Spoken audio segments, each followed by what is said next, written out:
Welcome. Please welcome. The Outdoor Project Podcast. Hear real conversations from industry leaders on the latest in the hardscape and landscape industry. Brought to you by Cincinnati's Landscape Supply. You're now streaming the Outdoor Project Podcast. Welcome to another episode of the Outdoor Project Podcast. Today, we're sitting down with Josh from Josh Landscape Company. Josh, I just said 3 times, but how you doing today? Right. Doing well. Glad to be here. Chris, we didn't want you to say his last name because you'd butcher it. Yeah. I think I've said Josh like 100 times today. And Josh from Josh. I'm from just Josh. amazed. One question. How did you come up with the name Josh Landscaping? Creativity is not my strong suit, okay? So, that's my first name. And when you're 17 years old, you're like, I don't know, I'm going to do this during high school. Josh Landscape, everybody knows me. And yeah, that's literally. And then by the time I realized it was going to be a business, it was a little too late to change it. So I was like, shoot, I should have probably thought of this through a little better. 17. This is when it all started, huh? Officially in business at 17 and a half, yeah. I started mowing lawns at 10 years old. Probably like most landscape stories. So how many years has it been now? Officially in business, it's 17 and a half years. So if you count when I was 10 years old, which I guess you can't really count that. But yeah, it's been a good 17 plus years. I must say in Rochester, that name Josh, when you say Josh, everybody knows who you're talking about. Yeah, which is awesome. Yeah. And that's what, I don't know. I had to make a choice at about year 3, 4, or 5. And other people are telling me you should rebrand it. You know, it sounds a little bit small, like it's you and a few guys. And I just finally made a decision that nope, it's gonna say Josh Landscape Co. We rebranded as Josh Landscape Company, so it sounded a little more inclusive and of a team instead of just a person. Gotcha. Well, so you use that word small. I could tell you right now, just walking in here, there's nothing small about this. Yeah, it's very professional looking. Very professional. Everything's nice and clean. Nice showroom. Your trucks out there, beautiful trucks. You got a nice little lineup out there. You got a great setup over here. Appreciate it. It probably wasn't all like this at the start. You had to work towards this. No, it was out of my parents' garage when I was 16 before I officially went into business, and then rented some barns down in Canisius because I grew up out in the southern tier. And Canisius was Canisius Lake and a little closer to the city, and that's all I could afford is rent some barns. Yeah, speaking of barns, I've heard rumors, and I don't know if this is true, but are you a bull rider? I have. I hear everybody saying heard the rumors. He rides bulls. I'm like, come on. I'm too old now and broken, but yes, for quite a few years, for a decade probably, semi-professionally rode bulls and broncs, and around the Northeast. That's crazy. Yeah, APRA circuit mostly, and so bull riding, and then for a couple of years I was doing both bulls and broncs, and broncs were beating me up bad, so I just stuck with bulls. It's pretty serious bull riding. My brother-in-law is actually into bull riding right now, and I went to one of the. Where's he ride? He's out of Philly, okay. But he's from Oneonta. It's kind of a local. Is he riding a professional circuit, or is he kind of backyard he stuff? He kind of just got into it a few years ago, but he shows me videos of him getting on these bulls, and he's coming within inches of getting kicked in the head, and it's like, why do you keep getting back on this thing? Yeah. What's more risky, riding bulls or starting up a landscape business? Yeah, I would say I would jump on a bull any day. The landscape industry is a tough industry, but if it's in your blood and it's your passion, if you're like me and probably the others in this room and in this industry, you're kind of destined to do it, and good or bad, you're in the industry, and I don't think I'd be happy doing anything else. It's got to take a lot of will. I think right now with today's economy, business is good for a lot of people. It wasn't always perfect for you. I mean, I wasn't fortunate enough, like some people, to not go through some tough periods. I think we were talking about a couple different companies around that, they're younger companies and business is easy in a sense. I mean, it's still tough, but you're not having to go out and fight for customers. If you show up, you're going to get the job basically, and you can grow as far as you want to grow right now. But, we were talking earlier that that's true. It's easy, but sometimes you're going to get maybe a little more lazy because you don't have to do the things you normally would have to do. You don't have to have the systems. You don't have to have the processes. Your culture, your branding doesn't have to be perfect because there's just more than enough work to go around. And so as a business owner, we have to maybe be a little more cautious that you can be a crappy company and make money right now because it's good, the economy's strong. But, as business owners, we need to be thinking about the future because history has proven itself that we're going to have ups and downs in the economy. And if we're not building a good, sustainable business, you don't want to be one of the companies that goes under when things aren't as easy. Yeah, we talked about it. Some of these guys that are, in the business, they want to stay small. Yep. They want to stay with a 3-man crew, and sometimes that's just kind of the business sense that they want to go Sure. to. You wanted to go big, Sure. and you got here. Yeah. And you're doing really well. What did it take? What's your story? What did it take to get here and the bumps and bruises on the way? Yeah, so it wasn't as easy as some of these younger companies that haven't seen some of the tough times. Some of the tough times were self-inflicted. it was me, just inexperience and probably not being as smart as others that are out there. But others, were just driven by the economy and some things like that. And 17 years ago, starting out in 2002 time frame, whatever, maybe it's going on 18 years now. But that was going through the early 2000s, going through the 2008, 10, 11 era. Coupling that with some heavy growth. As I mentioned, I think in the beginning, I don't know if we were off the podcast or if we had started yet, but basically started out 10 years old mowing lawns, and I wanted to buy a 4-wheeler. That was how it all started. Goal that summer? Yeah, I was Raise like, money for the 4-wheeler? Yeah, I wanted to, grow up out in the country, and friends had 4-wheelers, and my parents were, if you want a 4-wheeler, you got to work for it. We're not just going to buy you a 4-wheeler, but, very good parents. Very grateful for, they weren't able to, buy me a 4-wheeler, brand new 4-wheeler off the lot or anything, but they did instill, good work ethic and some of those things. So I'm very grateful. And I'm grateful they didn't buy it for me. But long story short, I said, sure, I'm going to go out and work for it. Started push mowing lawns, going into town, knocking on doors. Bought the 4-wheeler a few years later. Had a lot of fun with that. A few years go by, going to turn 16. I'm like, well, shoot, I should have bought a truck. This was stupid. So You could use the 4-wheeler. I want to get my license. Yeah. In the meantime, I kept mowing lawns all summer. And or all those summers, and turned 16, ended up saving money, bought a truck. It's like, well, I can buy a truck and trailer now. I can grow my accounts, and actually work my way through college coming up in a couple of years. So it turned into that. Well, I'll just work my way through college. So around 17 and a half, I was actually homeschooled. My parents gave all of us it was up to us if we wanted to be taught at home or if we wanted to go to school.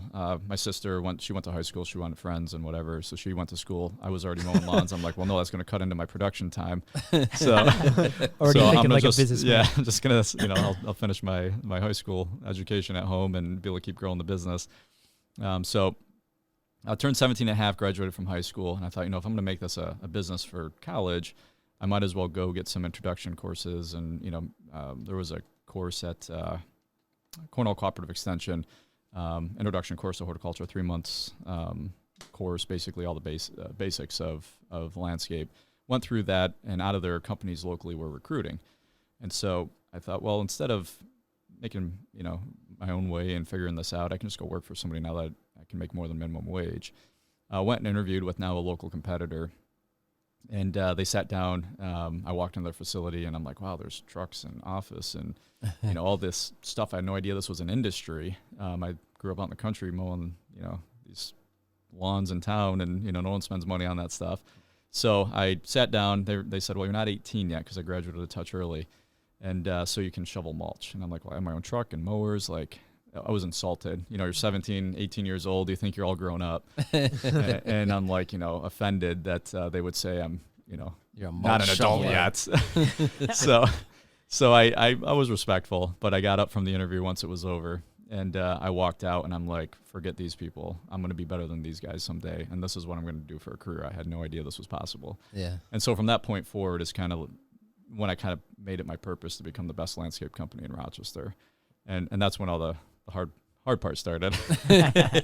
So It's nice having those goals. Yeah, right. It's getting there's the hard part. Exactly. So long story short, things were great. I kept my mowing accounts, hired a guy or two by 17, 18 years old.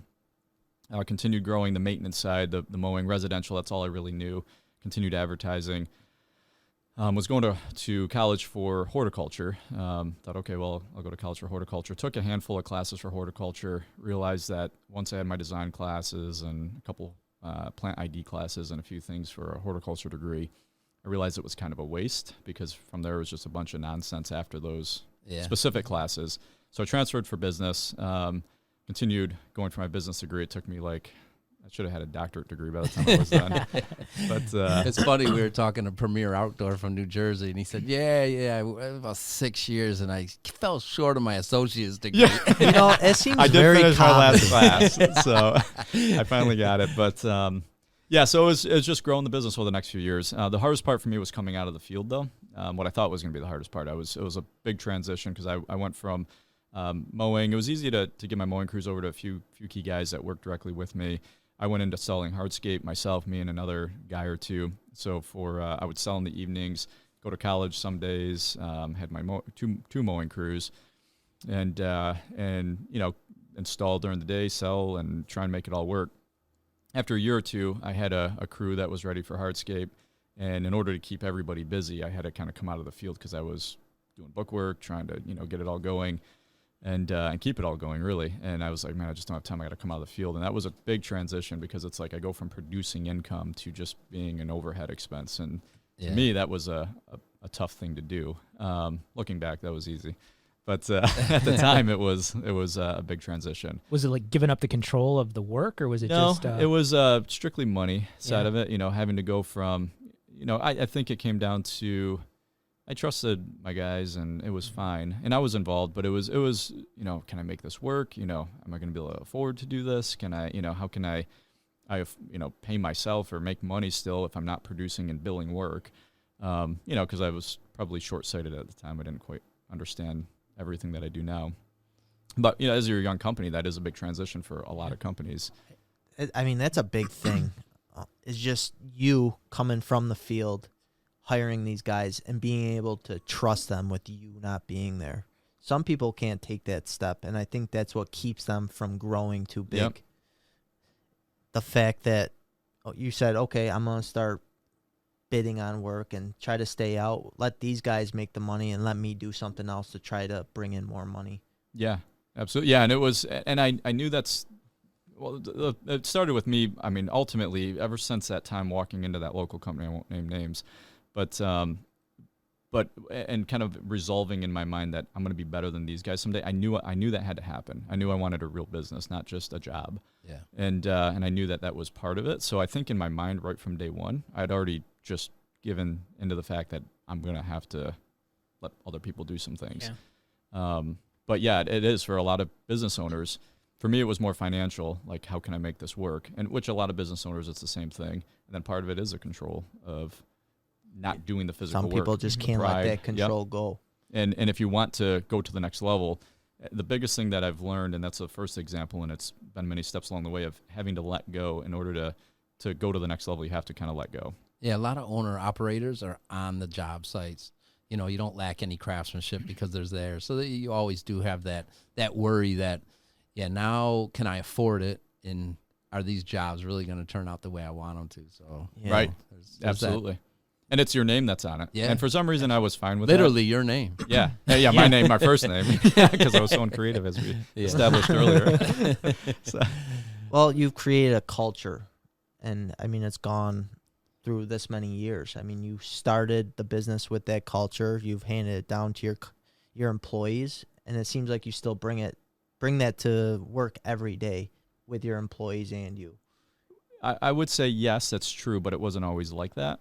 So back up just a little bit to when I came out of the field. It was easy. It was me and a handful of guys kind of working out of some barns, rented some barns, started out of my parents' garage and then rented some barns, outgrew that. Yeah. And so the facility we're in now, that was that's 2011 era. Things are easy to make money when it's you and a handful of guys. I don't know, oversimplify it, but comparatively it is. And we went through some hard periods of time, and one of those is culturally related that we went through specifically, and other was financial. And there was a period of time where it was me and a handful of guys came out of the field, made that transition, got through it, worked. I shouldn't have been afraid of it.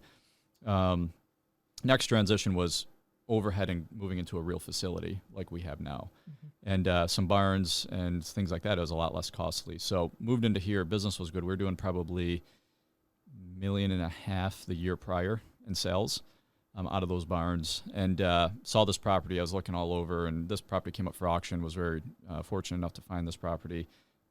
Huge cost at the time, but looking back, it was a really good deal. I didn't know the deal that I'd gotten. To me, it was massive though.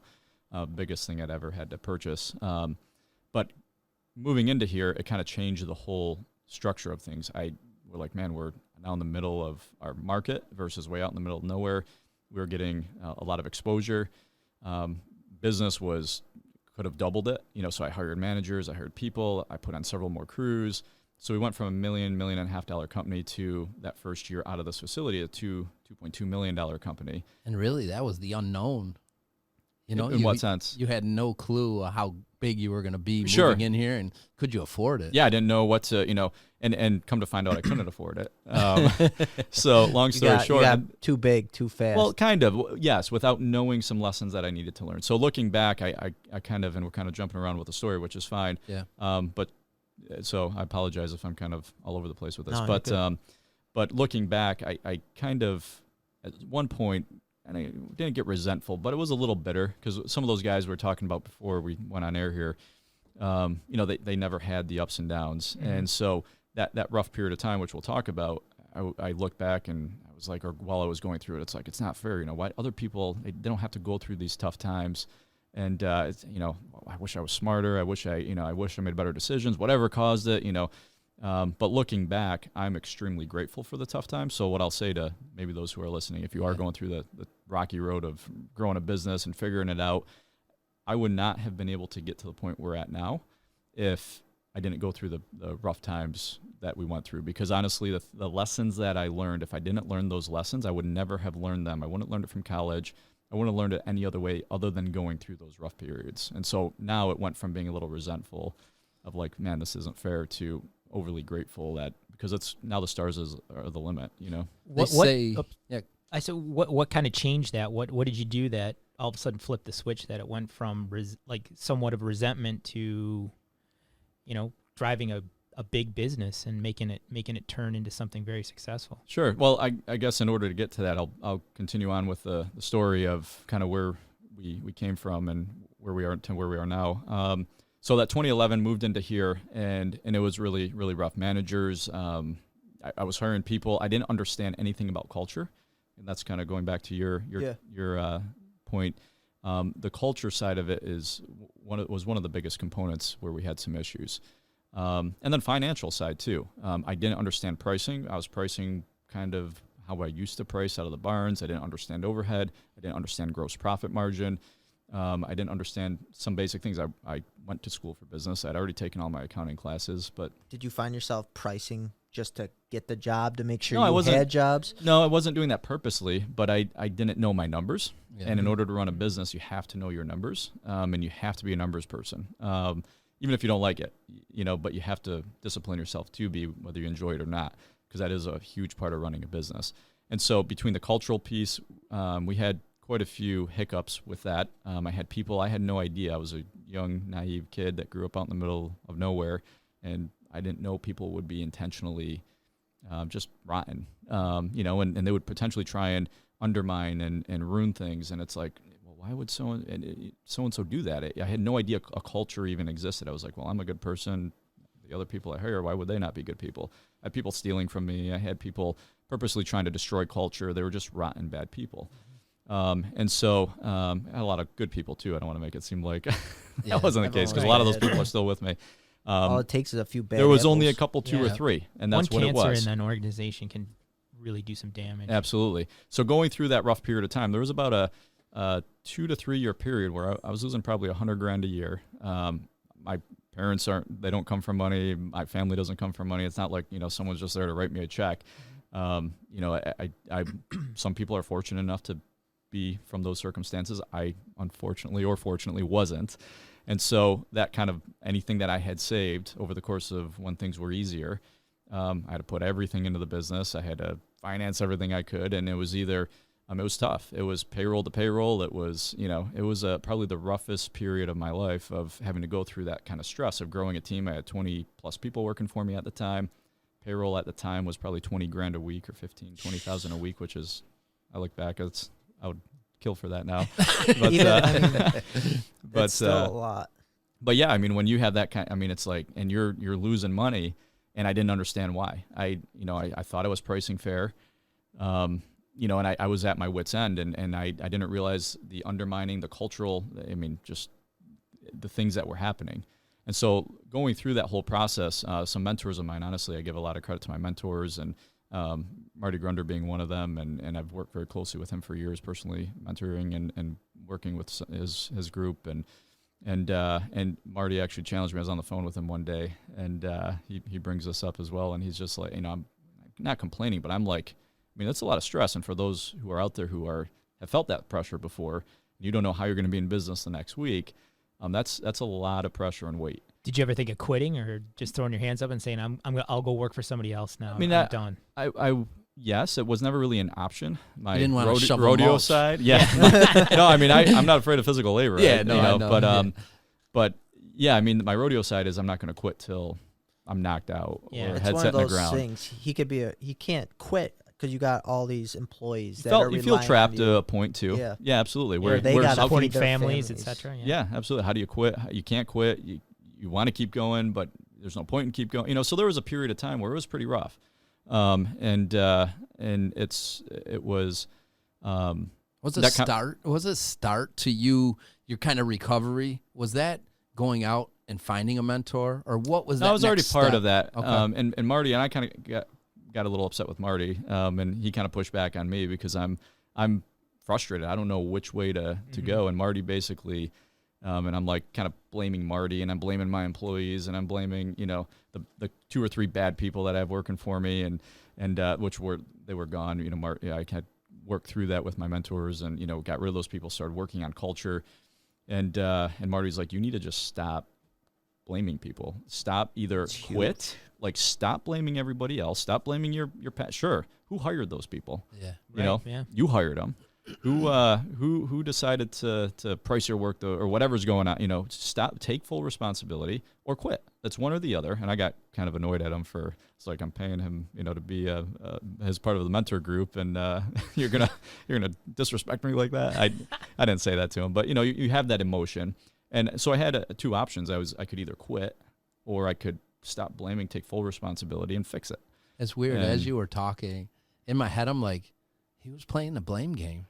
Yeah, absolutely. Yeah. I mean, to a point, I mean, I have no problem taking responsibility, but I didn't even realize what I was doing. And until you accept full responsibility, and that was one of the first lessons that I learned, until you take 100% responsibility for every action and in everything that you do, whether it's business, personal, I don't care if, it's personal and it's your spouse's fault or your kid's fault. It's like, no, everything is my fault. Until I realized in my life that everything is my fault, including the person who backs into my truck in the parking lot. It's my fault. It's my fault. Sorry, I didn't have to park there. Until you can understand at that level responsibility, you'll never fix any problem, whether it's business, personal. Do you think, would you suggest other contractors that maybe are going through the similar situation right now that are listening to this or watching this to find a mentor? 100%, yeah. And how did you find them? So I'd gone to Marty's stuff for years, and Marty kind of took me under his wing a little bit, and part of his peer groups and things like that. Marty's groups aren't necessarily for the failing business, and so to Marty's credit, he helped me through, even though that's not really what that's not his thing. But still, because of Marty, I started understanding Matt Caruso and some others that had a direct influence, helping me understand gross profit margin, helping me to understand culture. And what culture even is, mission, vision, core values, to getting focused on the pumpkin plan was a huge benefit. To reading a book, it's a really simple read. What book is it? The Pumpkin Plan. The Pumpkin Plan. And it's basically understanding your ideal service, ideal clients, and being laser focused. I was starting a gardener. I was starting an organic lawn care program. I was starting. There was a handful of things, from hiring a few bad people to not being focused at all, to not have understanding what culture is and what is culture, to spreading ourselves so thin, growing a little bit too rapidly, and then not knowing our numbers. You add all of those things up. Those are probably the 5 or 6 things that were the cause of going through that tough period. But out of that, I learned my numbers. I know my numbers inside and out. I learned culture, that you have to be super intentional about culture. I learned, how to be focused and understand what is our purpose, our ideal client, ideal service, and being laser focused. Mission, vision, core values, really getting a strong foundation of who we are and who do we want to attract as clients and as team members.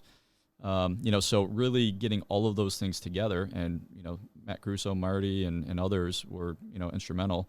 And then I had to make the decision that I'm going to implement and do those things and take the bull by the horns. Wow, that's great. And they say without every success story has failures. Oh, absolutely. You know what I mean? And I think that's what it's kind of what grew for you, and where you're at right now.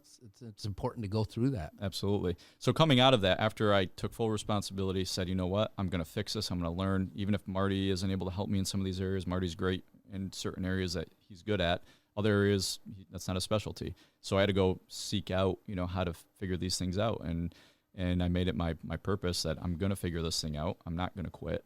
And I'm going to continue on with my original dream of being the best landscape company in Rochester. And while all of this was happening, this is the behind the scenes. We were still installing great hardscape. We had a great team. We had great hardscape guys, great planting guys, some, just getting back into maintenance. I'd given up some reoccurring revenue, thinking hardscape was where it was at. Reoccurring revenue is another big piece of it. So this is the behind the scenes. Still had a lot of really good stuff going on. To the outside, we're growing. We're things are happening. We're installing beautiful work still. So I don't want to make it seem like it was all horrible. But the business side, it was a rough period from 2011, 12, and 13. Ended up laying off 2 or 3 people that were the cancer spreading portion of that. Got through some of those. Really got grounded with our purpose, our mission, vision, core values. 2013, we actually, for the only time in company history in 18 years, we actually decreased in revenue. So we went from like 2.2 million down to 1.5 as I kind of reset everything.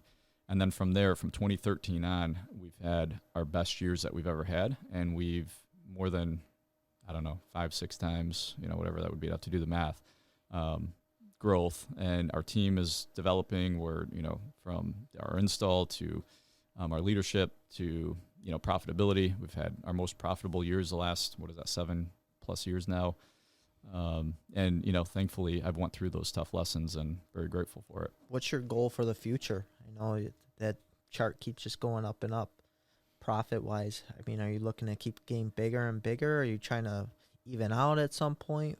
So we have leadership meetings every week, every Monday morning in the wintertime. And so my team, my core team, we get together. We talk about our 10, 3, and 1 year goals as a company, departmentally as well as overall for the company. So you run basically an open book company? I run an open book company, yep. That was another thing that kind of changed. You see that with a lot of successful big companies, that everything's just an open book. You have numbers, everything. Transparency is huge. Yeah, absolutely. In order for, and that's the biggest thing, when things are tough, you're like, well, I don't want my team to know how bad it is. And so you kind of like try and protect everybody from it.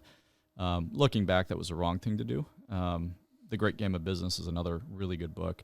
And it's all about transparency and educating your team on numbers and being open so everybody can help pull the weight instead of just you.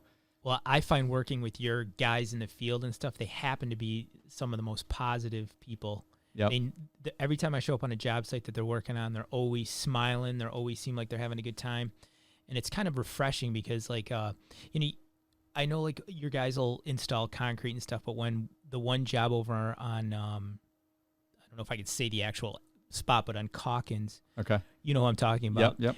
They were so excited to work with that marble that it was like refreshing to go over there. They were like, they wanted the new products, they wanted all the new things, and it was just, I think that's very cool, and it says a lot about the company that I think they buy into it. They buy into the culture that you guys are setting up. Goes back to the culture. It's not that I'm not creating some culture, and what we have to realize what culture is just a mixing pot of all the people that you have on your team. Put it all in a pot, stir it together, and that's your culture. My personality, your personality, you mix it all together, and that's what your culture is. And so if you put, a fly in that pot of soup, it's instantly bad, right? And so, or you put too much oregano in or whatever, basil, it's just going to taste like garbage. And that's what culture is. And I don't think it's something that I can't really take credit for, other than we're trying to hire the right people, and we know what our ideal team member looks like, and we'll let people go. We're not perfect at it. We have, our own struggles still, But that's what, to your point is that I think we've got a great team, and those people were great before I hired them. I didn't make them great. I just got them on our team. I remember watching a video. You guys had an ad out. How do you guys start every morning? Do you guys get a team meeting every single morning? Yeah, culture is important, so you can influence culture. And some of the things that we do to influence and create, help keep a good culture, so good people don't kind of turn sour. Or leave. I mean, you've had guys here that I've seen for probably over 10 years. They've probably been here. I have some people on our team that actually, Josh Gomes, one of my guys, he's been here. Him and I mowed lawns together. And he took over my mowing route when I went into hardscape. I started installing hardscape. So he's 16, 17 years that he's been working for me. And it's a mutual respect for each other for sure. I think, when you become successful as you are right now, and you touch base on it, is reoccurring jobs. Yeah. So now you get into a job, whether you're doing maintenance on that job or year after year, they have trust in you. Yep. And I think reoccurring jobs and the referral system, so you're doing a job, a hardscape job, that neighbor refers you to another neighbor, where when maybe you were going through those bumps and bruises, you didn't see that. But now as you're getting successful, do you see more recurring jobs and more referrals, and that kind of leads into your marketing? Yeah, definitely. Brand is huge, and it's different than just lead generation. You're going to make the phone ring today. So you reach a point you have to look at branding and as well as like lead generation, make the phone ring today versus the long-term investment into your brand. And good work has to be there. I mean, that's a foundation of it. That's key. But right, in absolutely. this industry, it's got to be there. It's got to be some word of mouth, basic word of mouth. But at the same time, there's a lot of things that you should be doing that you need to be investing into your brand, name recognition. It's amazing that we'll walk onto a job, and I'm not gloating or patting myself on the back. It's just we've been trying to invest in the right things as far as branding goes, and they'll say, well, we're not shopping it. There's times where I don't even know if, and it's I'm not trying to be arrogant. It's just when your brand reaches a certain level, and there's times where people will still shop it, and they should, and we don't care because we know they're going to go with us anyway. But but we have that much confidence in the things that we're doing and the brand and the recognition, and when all things being equal, we have the brand to lean on. And so. But you have to be intentional about that stuff. Yeah, I think your social media is basically your portfolio. Right. So when you're going for a job, they've already done their research on you. They see your Instagram posts. They see your jobs you're doing. You know what I mean? They see the crews even working on the job. And I pretty much, we've talked to a couple guys that are really big into social media, and your marketing and your branding pretty much sells your jobs. Yeah, I would say that's a good part of it. And it's just the constant recognition, getting to know us before they even know us. They feel like they know us, and they haven't even met us yet. Mm-hmm. And the power of likes on Facebook and things like that. People will call us up and be like, "Oh, you must have done work. I saw my friend likes all your stuff." And I'm like, "Oh, yeah, maybe." I don't know her. I don't think we've ever talked to her, actually. So in 2014, I started investing in social media, not the company, but building a brand with social media. So it was an intentional decision that I made. Back then, it might have been a little easier. Facebook's made it a lot harder. They've monetized it a lot more, which good for them. So we'll play their game because it's that powerful. So back then, I landed 1 or 2 jobs the first year off of our posts, which was worth it, a couple $30,000 jobs, and I was excited. I was like, wow, there's something here. So we'll do another year, put a few more thousand into it. Second year, I saw it grow double, maybe 3, 4, 5, $30,000. I'm like, wow, there's something definitely here. And then from there on, we started to be very intentional, started to put a lot of sponsored ads, a lot of things like that. And the last 2 years, we weren't big enough. Now that we've got 60 some people that work here, not that big compared to others, but comparatively where we've come from, it's, doubled, tripled in size. And we're able to put on a marketing director now and manager who actually oversees all of our social media. We've just reached that scale. Up until that point, it was me and my office assistant, just making posts and, doing all the normal daily grind. I think with social media and how much you've grown, I see all the jobs, and Andy's done a good job as your sales guy, and we've seen how big your jobs have gotten and the product that you're using. You're not scared. You were probably one of the first residential guys that are, building residential resorts that is, starting to use Mamero stones and marble and get really detailed with some new products. What going forward in 2020, do you still plan on being kind of the cutting edge and using new products, or what products are you really confident in using right now? Yeah, so we always have this discussion as a sales team because we have very creative people on our sales team and our design team, and there's a balance between making money and being extremely creative. Extremely creative doesn't make money, from my experience. It can, but it's very few people that want to just charge for this unlimited just creativity and go for it. So the tried and true cookie cutter jobs to the balance of adding creativity, and so you keep your leadership status. Yeah. And so we try and do a good blend of making sure we're doing good money makers, that we're pounding out jobs with Blue 60 every other day, but at the same time we're mixing in these high end jobs with materials that we've never used before. And so it's something, again, it all goes back to being intentional and just having a plan. A plan is better than no plan, and at least you're talking about it and considering these things. That's better than what most do. So the fact that my team is talking about it, we recognize that we need to make money, but we want to be cutting edge too. So yeah, going forward into 2020, we're going to continue the same approach we've had. Do the good bread and butter jobs, while making sure we're going after some high-end stuff that we could maybe lose on or make out pretty good on too, depending on how the job goes. It's always a risk. What's your go-to product in concrete? Teco Block Blue 60. Teco Block? Yeah. Teco Block is we probably sell 90% Teco. And some Unilock, a little bit of Belgard. Andy would probably know, being our sales rep. But I was going to say Teco would be yeah. It seems to be the go-to. Blue 60 with Herner border. Yeah. Yep. So using a lot of natural stone? We're using, I would say, a fair amount of natural stone. We're getting more towards natural stone because of the wet cast products we're not as sold on. And so a lot of the treads, Roca steps, we're starting to pull away from those a little bit. They chip a lot. The fading issues. So with Yukon Valley and stuff like that, your stone brand, we're definitely leaning more towards those. I think the industry's really starting to lean towards the natural stone aspect. It costs more, but when you look at the potential issues, natural stone's been in the ground for thousands of years, right? Mm-hmm. So value. We sell value to our clients. We don't even know what our square foot cost is most of the time for projects. We work around budgets with our clients. We could be $20 a square foot. We could be $50 a square foot. Now it matters because it's not like, we just charge them whatever. But a lot of contractors are out bidding per square foot, and it really comes down to what the client wants. So we really focus on what do they want, and design a plan. And it could be a $50 a square foot because we know their budget. We know what's important to them. Are they budget conscious? Are they material selection conscious? So when you really understand your client, you're going to be able to design a landscape, and it's not just square foot bidding, so.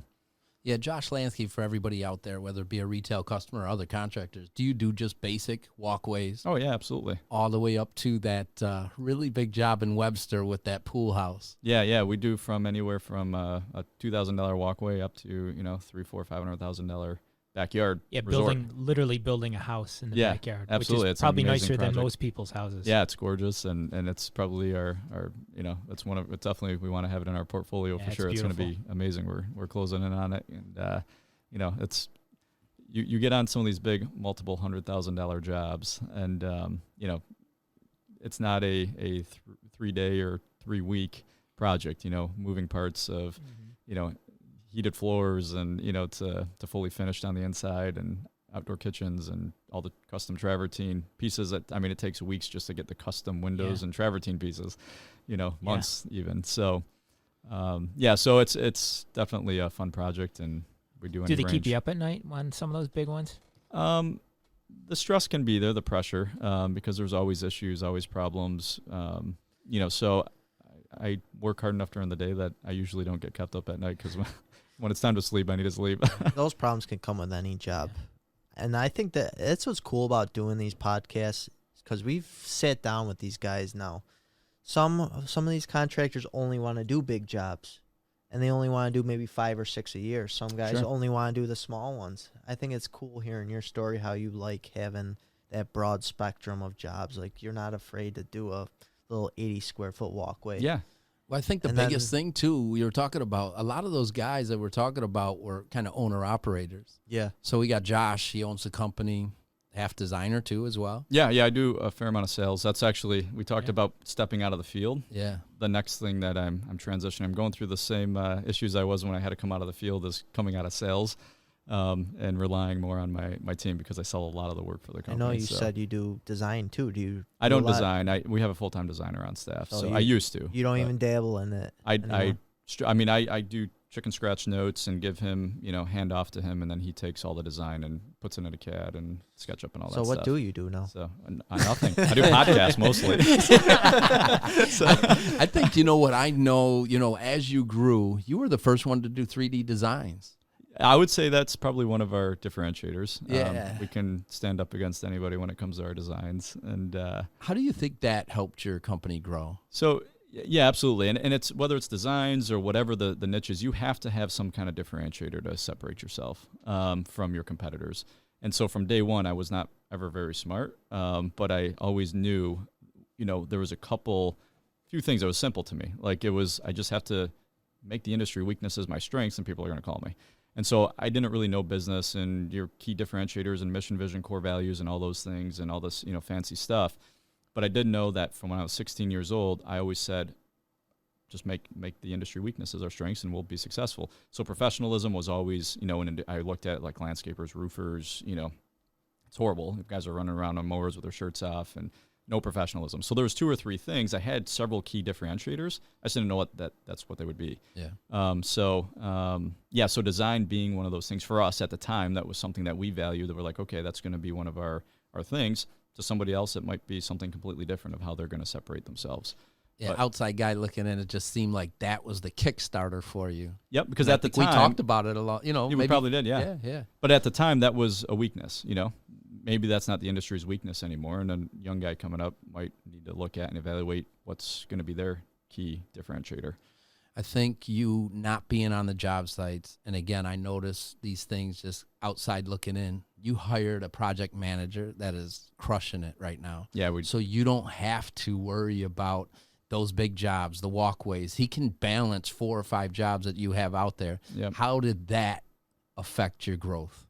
Oh, definitely. And again, it goes back to letting go. Right now, letting go with sales, because I'm driving a good portion of sales for the company, is going to be the same thing. But being able to let go, that's kind of one of the last main things I have to let go of. Trust. And it's is trust. another And big word. I think I'm struggling more today with letting go of sales than I did stepping out of the field. And I'm not quite sure why. I think it's because if you have jobs on the schedule, you can fix any production issues.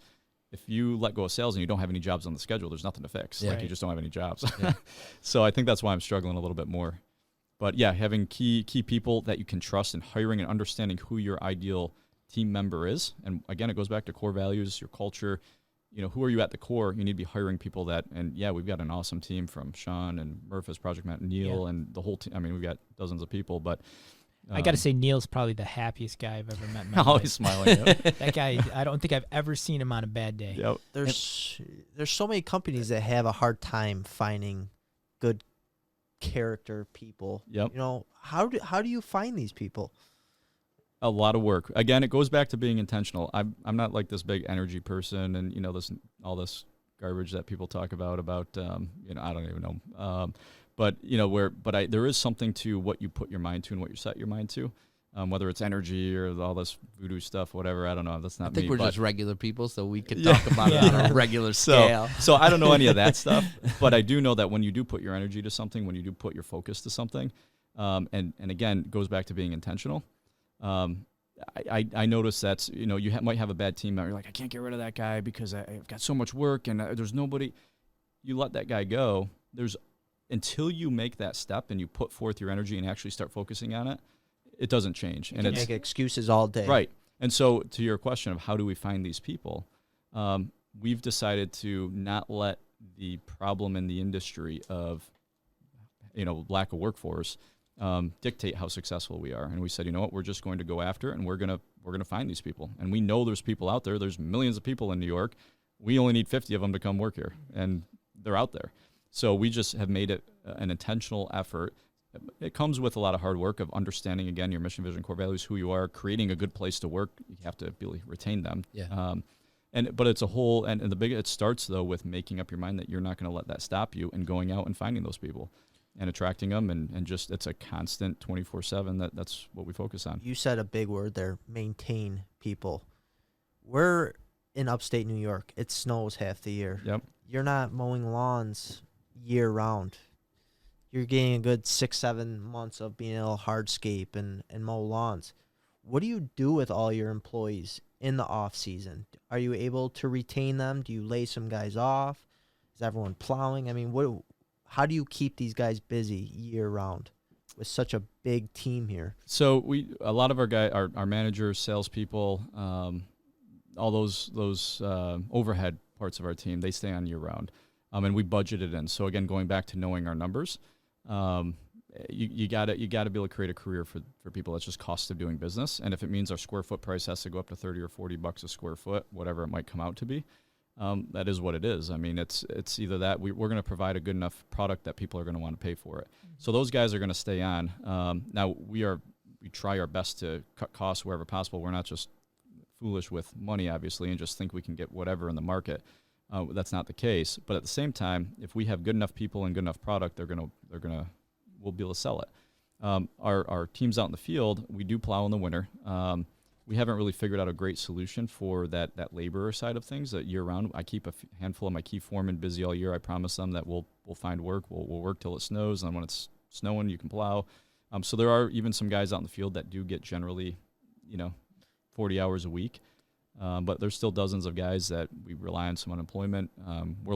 It's part of our 1 year plan of figuring out a solution for that, because it's we haven't figured it out, but we're trying, we're putting our energy towards it. I feel like that's one of the hard parts about this industry is that aspect, because you might have this great employee, but you just, fortunately, you can't keep them busy in this time of month. And who knows, that guy might have to feed his family. He can't live off that unemployment check. So and we've lost some people. Yeah, you'll lose people. There's no doubt. Yeah, and the biggest thing is, one of the biggest reasons why we're so intent on growing is because we want to provide opportunity for our team, because we know if that guy who comes in here shoveling mulch, in 5 years he's going to want to be a foreman, or he's going to want to be a salesperson, or provide a career. Yeah, you have to. If you're not growing, where am I going to put these guys? Because everybody wants to better themselves, and girls. I mean, that's one of the biggest challenges. And so growth has been one of the main drivers, so we can keep our good team. And I think that's why we're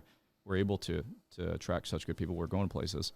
So if you're kind of breaking yourself off of sales, what's Josh's next step in the company? What do you have? What's your future? So as we're pushing the level that we are with 60 plus people, we just made our first acquisition for a local smaller company that we acquired. So it's going to be, I'm too focused on sales. I need to be a true leader of the company. I need to be president. I need to be able to actually fulfill the role of CEO and president. I'll still dabble in sales. I'll probably still sell $500,000 a year, so that'll just happen naturally, because I think that's my natural ability, and that's where I thrive and get excitement. So I'll always kind of ground myself in the company through sales, to always make sure I know the pulse of what's going on. But really being able to develop my team. When you get to the point, we're focusing a lot on one-on-ones right now, and that's where I meet with all my direct reports every week, once a week, and that's an hour period of time. So right now, I've got way too many direct reports trying to sell a full-time sales position versus trying to develop and coach and mentor my team. You don't see Belichick out in the field throwing the pass, right? But what's he doing? He's working his butt off in other ways of developing his team, dealing with issues, growing and setting the vision and culture. Basically my goal would be to be able to make this even a better place to work and systematize. I'm going to be focusing a lot on systems with my team. It gets to the point where I can't do the things that I need to be doing. I'm too busy working in the business instead of on the business. And so by doing that, it'll allow us to create even more opportunity for our team, and that'll be the next steps. I know for myself, it's been a joy to see you, 10 years ago and see that transition, knowing you went through some failures and some bumps and bruises, and to see where you are now. And it's been great to see that transition and be a part and be able to sell you product and bring new products to you. It's a wonderful experience for us in Sensenig's Landscape Supply. Awesome. Yeah, no, I mean, honestly, it comes down to a whole network of trade partners, from some subcontractors to our suppliers to good nurseries. Is it true that Andrew over here won the Salesman of the Year? Yeah, actually, Sensenig and Andy Wow, look at that. won the best. What was the award? Stone Supplier Yes. of the Year for Josh I'm getting Landscape. it framed as we speak Awesome. for our shop. We should have framed it for you. That was No, I'm getting it framed, man. awesome. We appreciate the award. And for everybody on this podcast that doesn't know, we forgot to introduce our special guest, Mr. Andrew Herner, our number one sales guy. Everyone Oh, is he knows number one him. sales guy? Yeah, I mean, Awesome. well, No, he's just even being nice. even if he wasn't, we'd still Still call say him. it for the show. Yeah. We call him Mr. Happy because It's like can't Neil, you- right? Oh, he's it's the always best. smiling. It is, and I think that's part of the culture with Sensenig Well, and that's too. the thing too with Sensenig. I mean, finding good trade partners also. I mean, Sensenig I think embodies the values that we embody, and so it's just whether it's finding good trade partners, employees, subcontractors. It goes way further than just me as an owner. If I had that mindset that it's me and a couple guys, you have to realize that from your banker to your attorney to, I mean, all of those people are part of your team. Sensenig, we look at Sensenig as part of Josh Landscape team. Yeah. So, Yeah, we have the same values. Like you said, we have 82 employees. We don't lay anybody off. Yep. So that really pushes us as workers, employees, owners to really thrive and sell more, because the more you sell, the more, gross profit margins you have, the more you can keep these guys on and make it a career for all of our employees. Yep. And changing the mindset of the industry, that this isn't a summer job. We're landscape professionals. Frank Mariani at an event, there was a banner up and it said landscapers or something like that. And he got on the chair right on stage and he crossed out landscapers and put landscape professionals, because too often we think of ourselves as landscapers. We're just a landscaper. But no, we're landscape professionals, and we need to change the culture of the industry. I definitely agree with that for sure. That's huge. And for those of you who don't know, Frank Mariani owns a $60 million company in Chicago, and he's like, he's definitely, I don't know. I don't want to offend him if he listens to this. He's 70 years old. I don't know. I hope he's not listening. If maybe he's younger than that or older, I don't know. But We'll he's make sure been to around. send this to him. Don't worry. But I mean, I respect the heck out of him, and he's just somebody who's been in the industry for 50 years. You don't question what he says, and he can say anything he wants, and you're like, well, that's what that's what it is. Nobody's gonna say anything. Exactly. So. Yeah, you're learning your craft. You're constantly going out to, different events, different shows. I know, a couple of the contractors around here in Rochester are doing the same thing, and it's nice to see that people are willing and wanting to learn to grow, and Yep. And hopefully, you're not the only success story in Rochester. Sure. You know what I mean? But we thought that you're a great fit for this podcast, and again, we're having a great time here on this podcast with you. Yeah, no, this was Yeah, fun. absolutely. For anyone out there that doesn't know you, where can they find you on Facebook and Instagram and any other platforms? Yeah, the company is Josh Landscape Company. It's just Facebook, Instagram, House. Josh Schmieder is my Facebook. I don't think there's many Josh Schmieders out there, but I think I still have an old bull riding photo up. I want to something see made. some of that bull riding PBR. videos. What was man. it? PBR. I'm not in the PBR. I wish I was in the PBR. Yeah, they're the top guys. The PBR, Built for Tough Series, all that stuff. What's the there. longest you've ever lasted on one of those? So it's 8 seconds. You're judged. It's a judged sport. Have you ever gone past 8 seconds or no? You'll get fined if you stay on too long, because Yeah, you gotta it'll jump break off. the bull basically. Oh, really? Be able to ride them around with a lead rope eventually. But and for any misconception out there, they are not hurting the bull, because that's always they're tying a rope around certain parts, whatever. Yeah. That does not happen. It's a light flank strap that goes around what would be the belly button area. They're trying to basically get off. That's why they're kicking, right? Bulls are meant to buck, or not meant to buck. Some bulls are, they're born to buck. They love it. It's in their blood, and the light flank strap tickles them a little bit, and just makes them kick a little bit harder. So everybody thinks, they're torturing them, or there's none of that. Go to a rodeo, you can see for yourself. So You can't do that with a mechanical bull. Yeah. Have you done that with a No. mechanical bull? I've never been on one. I No. said I wanted, I because think I'll probably I get last- fucked off in 2 seconds. Over the pick I on me. lasted like 1 second on those mechanical bulls. I always thought there was a misconception with mechanical bulls. They're harder than regular bulls. I don't know. I think, I don't know. My fear would be everybody Laughing at you. Florida Yeah. or something. and What's they'll- well, I don't want to stay on this too long, but what's your worst injury from riding a bull? I was pretty fortunate. I popped out my right shoulder twice, a couple concussions, fractured elbows, feet. I ruptured my adductor muscle. It runs on the inside of your thigh. I think I'll watch it from the couch. Yeah, it's not. Yeah, honestly, I pulled one of those the other day getting up out of the couch. I will say I've never missed a day of work because of bull riding. So they are fun to go to, though. I would definitely recommend checking one out. Do you have like horses and stuff like that? Or yeah, growing up, I grew up with horses, and it was always a dream to be. I always said I would want to be a bull rider. That's who I am at heart, a cowboy at heart. But it's just too risky of a career, and unless you make it to like top 35 guys in the world, you're not going to get rich off it. Yeah. So I did it for semi-professionally fun, travel around the Northeast, anywhere you could get within a day drive, So it's fun. I don't know, man. It's a lot of fun. So if you ever get a chance, get on a bull. I can hook you up if you want to. No, I'm good, man. Well, thanks for sitting down with us today, man. Absolutely. We really appreciate it. My pleasure. Hopefully, somebody can glean some, different things, maybe avoid some pitfalls that I went through. Absolutely. And Thanks, Josh. Yeah, no problem. Thank you guys. Appreciate it.